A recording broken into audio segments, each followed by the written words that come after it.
रावण शिव की आराधना करता है और उसके प्रति इच्छा क्या है, मैं अजर हो जाऊं, मैं अमर हो जाऊं, मैं शक्तिशाली हो जाऊं, मैं बलवान हो जाऊं, मैं ऐसा हो जाऊं, पूरा विश्व थर-थर कांपे, आदि आदि आदि। और राम जी किस लिए आराधना करते हैं? निराकार ओंकार मूलम तुरीयम गिरा ज्ञान गोतीतमीशं गिरीशं करालं महाकाल कालं कृपालं गुणागार संसार पारं नतोऽहं नमामि शमीशा निर्वाण रूपं विभुं व्यापकं ब्रह्म वेद स्वरूपम। सीता जी का हरण हुआ, आपने कहीं सुना कि महादेव महादेव मेरी पत्नी कहाँ है, मुझे ढूंढ के लाके दे दो, हे महादेव कृपा करो मेरे को मेरी सीता से मिलवा दो। राम जी रोए नहीं, पुरुषार्थ किया, परिश्रम की, सेना बनाई, लेकर के आए, रोए नहीं महादेव के पास जाकर के। वो बात अलग है कि वहां पर रामेश्वर भगवान की स्थापना की। रामेश्वर भगवान का मतलब क्या होता है? रामस्य ईश्वर। राम जी कहते हैं जो मेरे भी ईश्वर हैं मैं उनको प्रणाम करता हूं। ऐसा कह करके रामेश्वर भगवान की स्थापना की तो महादेव प्रकट हो गए, बोले ये गलत परिभाषा है, मैं इनका ईश्वर नहीं हूं। बोले राम जिसके ईश्वर हैं वो रामेश्वर है। राम जी कहे नहीं मेरे ईश्वर जो वो रामेश्वर, महादेव कहे नहीं नहीं राम जिसके ईश्वर वो रामेश्वर। दोनों में लड़ाई हो गई वहीं पर। बोले नहीं मानोगे आप? बोले बिल्कुल नहीं मानूंगा, तुम मेरे ईश्वर हो। महादेव बोले नहीं नहीं नहीं आप मेरे ईश्वर हो।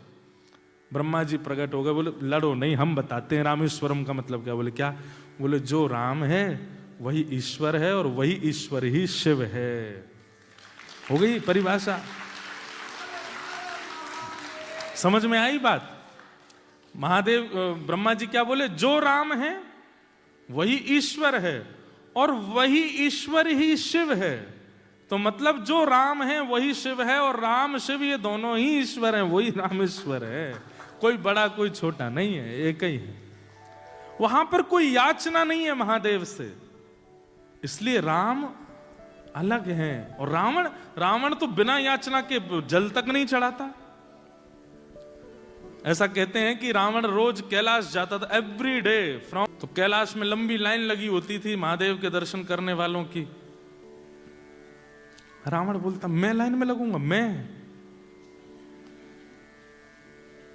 तुम जानते हो मैं कौन हूं? रावण जिसके पीछे लाइन में खड़ा होता था ना, आगे वाला जब पीछे, अरे आप आगे आ जाओ आप आगे आओ। इतना खौफ था रावण का। ये कैसा भक्त है ठाकुर जी का, जो जिसमें विनम्रता नहीं आई, जिसमें दीनता नहीं आई, जिसमें सरलता नहीं आई। एक अपने आप को भक्त कहता है। ऐसे भक्त आज भी होते हैं। जिन लोगों को ये लगता है कथा हम पीछे बैठेंगे, कथा में हम नीचे बैठेंगे, कथा में सोफा नहीं है हमारे लिए। समझ जाइएगा कि सोफा वाले बुरा नहीं मानना। कहीं सोफा वाले यूं सोचने लगे हो भाई हमारे लिए बोले, नहीं नहीं आपके लिए नहीं बोला मैंने, आप लोग तो अच्छे हो, सब अच्छे हैं, कोई ऐसी बात नहीं।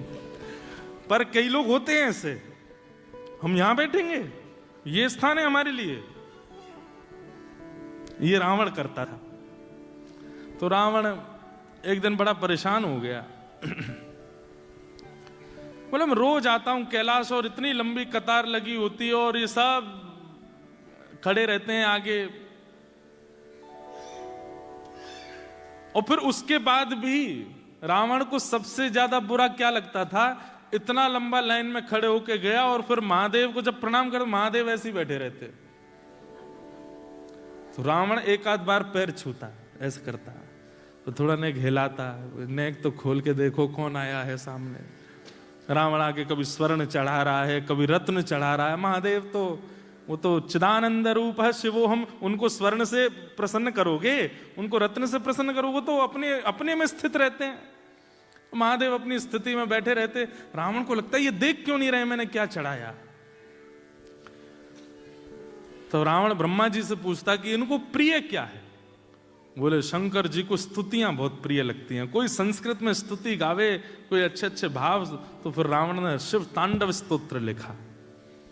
अच्छा, रावण की विशेषता यह थी कि वो अपने शब्दों को इतना भयानक प्रयोग करता था कि उन शब्दों से ऐसा लगे कि मानो डमरू बज रहा है। मतलब आप शिव तांडव स्तोत्र सुन के सो नहीं सकते। आपको सोना है तो आपको नमामि मीशान ही सुनना, रुद्राष्टकम ही सुनना पड़ेगा। अब नमामि मीशान कितनी मीठी मीठी है, तो शिव तांडव स्तोत्र ऐसी ऐसी स्तुतियां बनाता था रावण की उसको सुनकर के महादेव के नेत्र खुल जाते थे।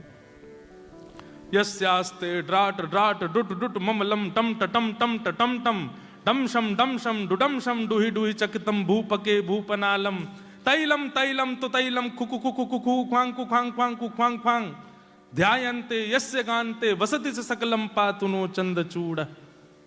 महादेव आंख खुल के, कहाँ है भैया? इधर हूं। क्यों? हिमालय की चोटियां हिलने लगती थीं, क्योंकि एक तो होता है एक मुख से और मीठे स्वर से बोलना, वो 10 सिर से चिंगाड़ करके बोलता था, पूरी ताकत लगा देता था, तो हिमालय हिलने लगता था, बर्फ गिरने लगती थी, महादेव भी झूमने लगते थे। महादेव के भाई रुक जा आ जा, जल चढ़ा ले, आ जा। तो काय को इतना परेशान होता? अब ये है रावण। भले ही उसने शिव आराधना की, लेकिन विनम्रता सम्रता से नहीं, दैन्यता से नहीं, सरलता से नहीं। तो इसका मतलब एक देव का पूजन यदि 2 लोग करते हैं, एक देव के पूजन से कोई फल नहीं है, उन 2 अर्चकों की भावना कैसी है, धारणा कैसी है, भाव कैसा है, उससे देव वैसा फल प्रदान करते हैं। शिव कैलाशों के वासी, धौली धारों के राजा, शंकर संकट हरना। गाइए।